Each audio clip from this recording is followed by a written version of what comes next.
Musim kemarau tahun ini di Sumatera Selatan diperkirakan berlangsung lebih kering dan panjang, sehingga lebih rawan akan bencana kebakaran hutan dan lahan.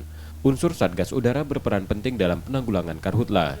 Meski status siaga darurat belum dimulai, Lanut Sri Mulyono Herlambang menyatakan kesiapan dukungan bantuan agar usaha penanggulangan karhutla berjalan efektif.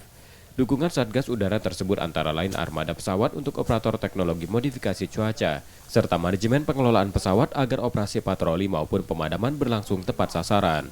Pihaknya juga mendorong langkah pencegahan dalam penanggulangan karhutla. Dengan segala kemampuan kami miliki, yaitu mendukung dalam rangka mengatur bagaimana penerbangan pemadaman kebakaran hutan dan lahan ini berjalan dengan efektif dan efisien.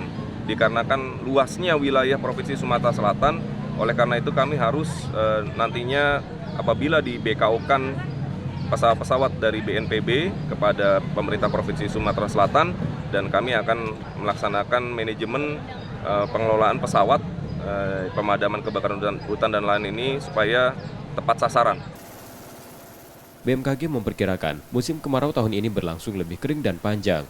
Situasi serupa di Sumatera Selatan pernah terjadi di tahun 2019 silam, di mana luas kebakaran mencapai 3.306.000 hektar. Emrizky Nurmizan, Kompas TV, Palembang, Sumatera Selatan.